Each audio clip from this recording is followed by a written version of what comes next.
আপনারা দেখছেন আদর্শ তিতুমির পত্রিকার সঙ্গে রয়েছি আমি ধৃতরাষ্ট্র।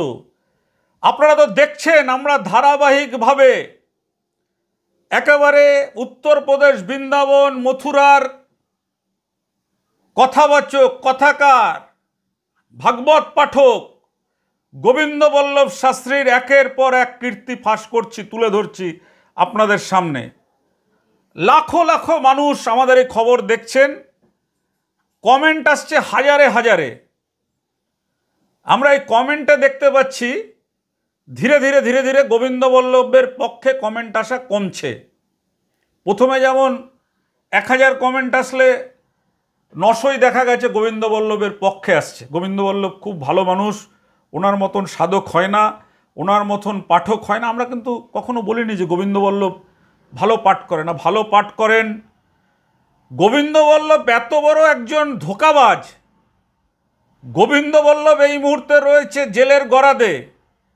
তিনি এই মুহূর্তে পুরনো ভিডিও তার লোকজনকে দিয়ে আপলোড করাচ্ছেন যে আমাদের পশ্চিমবঙ্গের বিরোধী দলনেতা গিয়ে তার গলায় মালা দিচ্ছেন। এটা তো আগের। বিরোধী দলনেতা কি জানেন গোবিন্দ বল্লভ শাস্ত্রী সম্পর্কে, যে গোবিন্দ বল্লভ শাস্ত্রীর এইসব কাণ্ড কারখানা? সেইটাকে প্রচার করছে গোবিন্দ বল্লভ নিজে। দেখুন, আজকে আমরা দেখাবো আপনাদেরকে গোবিন্দ বল্লভ তো আমাদের এই 27 বছরের তরুণী, যার জীবন পরিবর্তন ঘটাবেন বলে, যার জীবনে আলো দেবেন বলে, যাকে অন্ধকার থেকে আলোয় উত্তরণ করবেন বলে তার জীবনটাকে কিভাবে নষ্ট করেছেন সেটা তো আপনারা দেখেছেন। নতুন করে আর বলার কিছু নেই। সেই মহিলার করা মামলা হাইকোর্টে, তার ভিত্তিতেই কিন্তু গোবিন্দ বল্লভ বর্ধমানের মঙ্গলকোট থানায় গ্রেপ্তার হয়েছেন। এবার আমরা এখানে যে কথাটা বলবো, অনেকেই বলছেন যে এই মেয়েটির দোষ আছে, মেয়েটির টাকা খাওয়ার জন্য করছে। আমরা একটা ভিডিও আপনাদেরকে দিয়েছি যেখানে মেয়েটি গোবিন্দ বল্লভের যে অ্যাডভোকেট, সে পরিষ্কার মেয়েটিকে বলছে কেসটা তুলে নেওয়ার জন্য তাকে 25 লাখ টাকা দেবে। মেয়েটা কিন্তু প্রতিবাদ করেছে এবং বলেছেন যে গোবিন্দ বল্লভকে বলুন যে গোবিন্দ বল্লভ আমাকে যে প্রতিশ্রুতি দিয়েছিল সেইটা পালন করতে। ঠিকই তো বলেছেন। গোবিন্দ বল্লভ কেন, এই মেয়েটার কেন দোষ দিচ্ছেন আপনারা? গোবিন্দ বল্লভ তো নিজেকে ভগবান বলেন। তিনি তো একেবারে রাধার সাক্ষাৎ চেলা বলেন। কৃষ্ণ সেজে রাধার কথা বলেন। সেই গোবিন্দ বল্লভ দেখুন, একটি বাচ্চা মেয়েকে কিভাবে তার হাতে নিয়ে দিনের পর দিন তিনি সেই বাচ্চা মেয়েটাকে ধর্ষণ করেছেন এবং তার জন্য গোবিন্দ বল্লভকে গ্রেপ্তার হয়েছিল। আমরা সেই বাচ্চা মেয়েটা যে কেস করেছিলেন গোবিন্দ বল্লভ, যার জন্য 2023 সালে জেলে গিয়েছিলেন, আমরা জানি না যে গোবিন্দ বল্লভের এই চেলা চামুন্ডার এই ঘটনাটা জানেন কি না। আমরা 2023 সালে সেই মহিলা সংবাদ মাধ্যমের কাছে যে বিবৃতি দিয়েছিলেন গোবিন্দ বল্লভ সম্পর্কে, সেই বিবৃতিটা আপনাদের সামনে আমরা তুলে ধরছি। তার কথাটা আপনারা শুনুন, তার কথাটা। मेरी मुलाकात गोविंद बल्लभ शास्त्री से साल 2011 में वृंदावन में कथा के दौरान हुई थी। उस समय मेरी उम्र 17 वर्ष की थी और मैं नाबालिग थी। और गोविंद हमसे कहने लगे कि मैं तुमसे प्यार करता हूँ, तुमसे शादी करना चाहता हूँ। बहला फुसला करके मेरी इच्छा के विरुद्ध मेरे साथ शारीरिक संबंध बनाए। उसके बाद वो लगातार मेरे साथ संपर्क में रहने लगा और मेरे साथ शारीरिक संबंध बनाने लगा। और इस बीच जब मेरे साथ संबंध बनाता था, मुझे गर्भ निरोधक गोलियां देता रहता था। और साल 2016 में 8 दिसंबर को गोविंद बल्लभ शास्त्री मुझे वृंदावन ले आया, ये कह के कि तुझे मैं कथा सिखाऊंगा और कथावाचक बनाऊंगा। और मुझे अलग अलग मकानों में उसने ठहराया और मेरे साथ शारीरिक संबंध बनाता रहा। इस बीच उसने कई बार दवाइयों के द्वारा मेरा गर्भपात भी करवाया। और एक समय मुझे पता चला कि ये व्यक्ति पहले से ही शादीशुदा है और इसके एक बच्ची भी है। ये कब पता चला आपको? ये मुझे पता चला है कोरोना टाइम में, 2020 की बात है। तब मुझे पता चला, एक अज्ञात महिला का फोन आता है, वो मुझे कहती है कि मैं गोविंद बल्लभ शास्त्री की पत्नी हूँ। जब मुझे ये बात पता चली तो मैं बहुत परेशान हो गई और मैं इसके घर गई, जो कि इसका एक पुराना घर है, मोनी बाबा की बगीचे के पास इसके मम्मी पापा रहते हैं। पहले ये वहीं पे रहता था। तो मैं वहाँ उस घर में जब जाती हूँ तो मैं इसकी पत्नी को वहाँ पे पाती हूँ। वो कहती है कि मैं इसकी पत्नी हूँ और मेरी इसके साथ शादी हो चुकी है। और जब मैंने देखा तो गोविंद वहाँ पे नहीं थे, वो घर से भाग गए। और उसके बाद गोविंद ने मेरे साथ संपर्क किया। वो मुझसे कहते हैं कि मैं अपनी पत्नी से बिल्कुल खुश नहीं हूँ, वो मेरे साथ मारपीट करती है, मेरे साथ बुरा व्यवहार करती है, इसलिए मैं उसको बिल्कुल पसंद नहीं करता। मैं तुम्हारे साथ ही रहना चाहता हूँ और तुम्हारे साथ ही मैं अपना जीवन बिताना चाहता हूँ। ये कह करके उसने हमारे हृदय को शांत कर दिया। अब उसके बाद थोड़ा समय बीता। अब जब हमने गोविंद को ज्यादा दबाव डाला कि आप हमसे शादी कर लीजिए, तो अब जब उसने देखा कि हम उसके ऊपर दबाव डालने लगे तो उसने मुझे अपने घर में, जो कि उसके मम्मी पापा का घर है, मोनी बाबा की बगीची के पास, वहाँ पे ठहराया। उसके बाद जब गोविंद ने अपने मम्मी पापा के घर में मुझे ठहराया तो उसके मम्मी पापा गोविंद मेरे साथ बुरा व्यवहार करने लगे, मेरे साथ दुर्व्यवहार करने लगे। और उसके माता पिता ने और गोविंद ने 2 महीने तक मुझे वहाँ पे ठहराया। उसके बाद धक्के मार करके मुझे घर से बाहर। আপনারা তো শুনলেন তার কথা। এবার কথা শোনার পরে আপনাদের কি মনে হয় যে গোবিন্দ বল্লভ খুব ভালো মানুষ, তিনি হিন্দু ধর্মকে এগিয়ে নিয়ে যাওয়ার জন্য এই কাজ করছেন? হিন্দু ধর্মকে এগিয়ে নিয়ে যাওয়ার জন্য তার এটা কাজ যে আসর থেকে মেয়েদের টেনে নিয়ে এসে নিজের বাহুতে নিয়ে তারপর আলাদা ঘরে নিয়ে গিয়ে তাদের বুকে চেপে বসা? এক একটা মেয়েকে মনে করছেন গোবিন্দ বল্লভ শাস্ত্রী যে তার এটা চরমতম অন্যায় বলে আমরা মনে করি। যে কোনো আদালত, যে কোনো জায়গায় আমরা দাঁড়াতে প্রস্তুত আছি। আমরা বলবো যে গোবিন্দ বল্লভ একটা অন্যায়কারী এবং তিনি অন্যায় কাজ করেছেন। এবার দেখুন আপনারা আমাদের যে মানে পশ্চিমবাংলার যে মেয়েটাকে এই একই ঘটনা করেছিল তার কথাটাও শুনুন।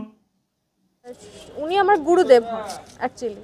ওনার পাঠ শুনে আমি প্রভাবিত হয়ে ওনার সঙ্গে কন্ট্যাক্ট করি এবং কন্ট্যাক্ট করার পর যেটা হয়, মানুষ ডিপ্রেশনে থাকলে একটা গাইডেন্স সাপোর্ট চাই, তো সেই সাপোর্টটাই আমি চেয়েছিলাম। আমিও চেয়েছিলাম, আমার মাও চেয়েছিল, আমার বাড়ির লোক সবাই জানতো যে উনি আমাকে গুরুর মতোই ট্রিট করছেন, গুরু মানে অ্যাজ আ ফাদার হিসেবে ট্রিট করছেন। তো সেই হিসেবে উনি আমাকে প্রথমে বললেন যে আমি তোকে আশ্রমের জন্য তৈরি করে নেবো, এবং উনি ফার্স্ট দিক থেকে আমার রেস্ট্রিক্টেড লাইফ করে দিলেন। লাইক মাছ মাংস খাওয়া যাবে না, ছেলেদের সঙ্গে মেশা যাবে না, ব্রহ্মচর্য পালন করতে হবে। সো প্রথম দিকে এটাতে আমার কোনো প্রবলেম ছিল না, কিন্তু পরবর্তীকালে উনি আমাকে বিভিন্ন কুপ্রস্তাব দেন এবং এই বছরে, চলতি বছরের মার্চ মাসে উনি আমাকে মেদিনীপুরে নিয়ে যান এবং একান্তে পেয়ে আমাকে জোরপূর্বক আমার সঙ্গে ফিজিক্যাল রিলেশন তৈরি করেন। কিন্তু উনি অলওয়েজ আমাকে খুব ন্যাকেড ভাষায় কথা বলতে শুরু করেন। তো সেটা নিয়ে প্রশ্ন করাতেই উনি আমাকে আত্মহত্যার প্ররোচনা দেন। এবং উনি শুধু একা নন, ওনার সঙ্গে ওনার স্ত্রীও জড়িত। উনি অশ্লীল ভাষায় আমাকে গালাগালি করতে থাকেন এবং একদিন উত্তপ্ত হয়ে আমি আর না পেরে এবং আবেগপ্রবণ হয়ে নিজের গায়ে নিজে আগুন লাগিয়েছিলাম। এবং তারপরেও ওনার সাথে কন্ট্যাক্ট ছিল। উনি বলেছিলেন যে না, আমি দায়িত্ব নেব। কিন্তু যখন আমার হসপিটালে অ্যাডমিট অবস্থায় ওনার স্ত্রী ফোন করে বারবার আমাকে উত্তপ্ত করেন এবং বারবার আমাকে হসপিটালাইজ অবস্থাতেই আত্মহত্যার প্ররোচনা দেয়। কিন্তু এটা পুরোটাই একটা অভিনয়, এটা ওদের বিজনেস, ফ্যামিলি বিজনেস। পরে জানতে পারি এটা আমার সাথে ঘটনাটা ঘটার পর ও বিভিন্ন মেয়েদের সঙ্গে সহবাস করতে থাকে। এর আগেও 2023 সালে ও অ্যারেস্ট হয়েছিল বৃন্দাবনে। পাঞ্জাব থেকে একজন নাবালিকাকে সঙ্গে ও 9 বছর সহবাস করেছে, তারপর তার 3টে গর্ভ নষ্ট করেছে। সেই কেসে ও অভিযুক্ত ছিল এবং 2000 নভেম্বরের 29 সেপ্টেম্বর থেকে 23 নভেম্বর পর্যন্ত ও জেল কাস্টাডিতে ছিল এবং বিভিন্ন জায়গায় ডাকতেন। সবসময় আমার যাওয়া সুবিধা হতো না এবং যেতে পারতাম না বলে উনি রাগারাগি করতেন। তারপরে কি আপনার ওর উদ্দেশ্যটা বুঝে ফেললেন? হ্যাঁ, তারপর ওনার উদ্দেশ্যটা ধরতে পারলাম এবং তখনই আমি পুলিশে, হ্যাঁ, উনি ইতিমধ্যেই 26 সেপ্টেম্বর আমার বাড়িতে দলবল পাঠিয়েছিলেন এবং ওনার বিপক্ষে উকিল, মানে যিনি ওনার পক্ষের উকিল, তাকে দিয়ে আমাকে টাকার অফারও উনি করেছেন, যেটা আমি নিতে রাজি হয়েছি। এবং তারপরে উনি ওনার মাকে দিয়ে ফোন করেছেন, বিভিন্ন কান্নাকাটি করেছেন যে তুই একমাত্র পারবি আমাকে বাঁচাতে।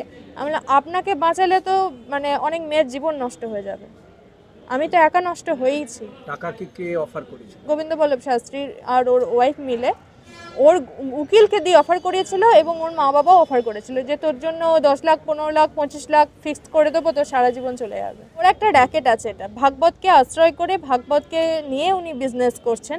সেই র্যাকেটটাকে আমি বন্ধ করতে চাইছি। যেমন ওর বীরভূমে খয়ডাসোলে একটা রিসোর্ট আছে, ও ভাঙড়ে বিশাল রাজপ্রাসাদ বানিয়েছে, মানে লোককে মোহিত করে ও লক্ষ লক্ষ টাকা ওর অ্যাকাউন্টে ভাগবত ভক্তি ট্রাস্টে ঢোকে এবং সেই টাকা নিয়ে ও মন্দির নির্মাণের নাম করে নিজের বাড়ি নির্মাণ করছে, মানে নিজের সুখ সুবিধা বিলাসবহুল জীবনযাপন করছে এবং বিভিন্ন মেয়েকে ফাঁদে ফেলে এবং ওরা হাজব্যান্ড ওয়াইফ সেজে এই বিজনেসটা করে।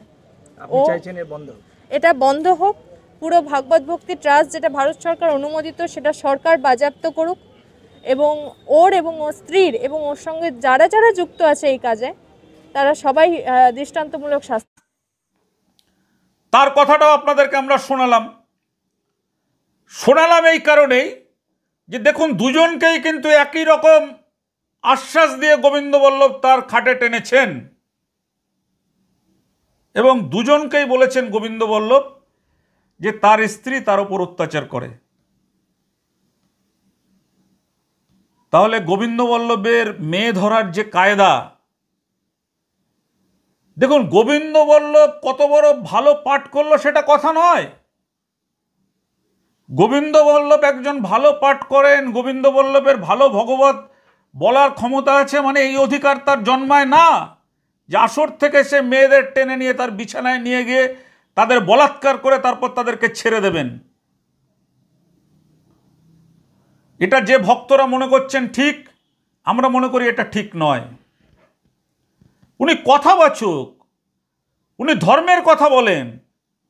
কোনো মহিলাকে তাকে ভালো লাগতেই পারে, সেই মহিলা যদি তার কাছে গিয়ে আত্মসমর্পণ করেন বা তার সঙ্গে যৌন লীলায় মেতে উঠতে চান, তাহলে গোবিন্দ বল্লভ তো সবার আগে প্রতিবাদ করবেন যে না, আমার এটা কাজ নয়, আমি এসেছি হিন্দু ধর্মকে আগে বাড়িয়ে নিয়ে যাওয়ার জন্য। সেই মহিলার যন্ত্রণা কষ্ট বুঝে তাকে তো ধর্মীয় কথার মাধ্যম দিয়ে উপশম করবেন। সেটা উপশম না করে তিনি তাদের সঙ্গে রতিক্রিয়া চালু করছেন। এরপরে বলতে হবে গোবিন্দ বল্লভ ভালো মানুষ। আপনারা বলতে পারেন, যারা বলছেন তারা বলতে পারেন, কিন্তু আমরা কখনো গোবিন্দ বল্লভের এই ধরনের কাজকর্ম দেখে আমরা বলতে পারি না। আজকে তো আপনাদের এই পর্বে আমরা এটা শোনালাম। আগামী পর্বে দেখুন গোবিন্দ বল্লভ যে মেয়েদের ধর্ষণ করেন সেটা গোবিন্দ বল্লভের মা জানেন। কি অবাক হয়ে যাচ্ছেন তো? গোবিন্দ বল্লভের মা জানেন এবং গোবিন্দ বল্লভ ধর্ষণের পরে তারপর যখন ফেঁসে যান কিভাবে সেই কেসগুলো ট্যাম্পার করেন। যেমন আমাদের এখানকার মেয়েটাকে বলেছিল তুই আমার সংসারটাকে বাঁচিয়ে দে, আর সংসারটা বাঁচাতে গিয়ে এই বর্ধমানের মঙ্গলকোটের অসহায় মেয়েটি গায়ে আগুন দিয়ে নিজে আত্মাহুতি দিতে চেয়েছিল। এটা গোবিন্দ বল্লভের খেলা। সেই গোবিন্দ বল্লভ কিভাবে তাকে মগজ ধোলাই করছেন তার দুটো চাঞ্চল্যকর অডিও আপনাদেরকে আমরা শোনাবো পরের পর্বে, যা শুনলে আপনারা স্তম্ভিত হয়ে যাবেন যে তো হিন্দু ধর্মকে আগে বাড়িয়ে নিয়ে যাওয়ার জন্য, হিন্দু ধর্মকে শেষ করার জন্য এই গোবিন্দ বল্লভদের মতন কিছু স্বগঠিত ভণ্ড গুরু বাবা তৈরি হয়েছেন, যার জন্য বহু লোক জেল খাটছেন। গোবিন্দ বল্লভ তো একের পর এক জেলে যাচ্ছেন, তারপরও তাকে বলছেন যে গোবিন্দ বল্লভের মতন। আরে বাবা, গোবিন্দ বল্লভ যে কাজ করেছেন, যে তথ্য আমাদের হাতে আছে, গোবিন্দ বল্লভ তো সবাইকে কিনে রেখেছেন টাকা দিয়ে। আদর্শ তিতুমির পত্রিকাকে কিন্তু গোবিন্দ বল্লভ কিনতে পারবেন না, কারণ আদর্শ তিতুমির পত্রিকা মনে করে যে তাদের সাংবাদিকতার স্টাইল হচ্ছে কাঙাল হরিনাথ। যে কাঙাল হরিনাথ ছোট্ট ধুতি পরে, ছেঁড়া জামা পরে রাস্তার দেওয়ালে পত্রিকা লিখতেন, যিনি জমিদার প্রথা, রবীন্দ্রনাথ ঠাকুরের জমিদারি প্রথা নিয়ে তুলে ধরে তাকে লেঠেল বাহিনীর হাতে ঘেরাও হতে হয়েছিল, যদিও পরে রবীন্দ্রনাথ ঠাকুর তার পাশে দাঁড়িয়ে তাকে মুক্ত করেছিলেন। আমাদের প্রত্যেকটা সাংবাদিকের এটা শপথ যে আদর্শ তিতুমির পত্রিকা মানেই হচ্ছে তাদের আদর্শ হচ্ছে কাঙাল হরিনাথ। তাই এই ধরনের গোবিন্দ বল্লভদের মতন যারা বিত্তশালী, প্রভাবশালী, রাম রহিমদের মতন প্রভাবশালী, আসারাম বাপুদের মতন প্রভাবশালী, আমরা কিন্তু তাদেরকে ভয় পাই না। কারণ আমরা একটা জিনিস জানি, যেদিন আমাদের মৃত্যু আছে সেদিন আমাদের কেউ বাঁচাতে পারবে না। তাই সত্য কথা একদম সত্যভাবে আমরা বলে যাব। আজকে আপনাদেরকে আমরা এটা শোনালাম, আগামী পর্বে অপেক্ষা করুন। গোবিন্দবল্লভের মা এবং গোবিন্দবল্লভ দুজনের স্বীকারোক্তি আমরা আপনাদেরকে দেখাবো, শোনাবো। এই দুটো স্বীকারোক্তি শোনার পরে আপনাদের আর কোনো প্রশ্ন থাকে কিনা আমাদেরকে বলবেন। যারা পক্ষে কমেন্ট করছেন গোবিন্দবল্লভের, আমরা তাদেরকেও বলবো যে আপনারা ভালো করে অনুধাবন করুন। দেখুন, ভগবানকে কেউ কিন্তু চোখে দেখে না, অনুভূতি, অনুভব।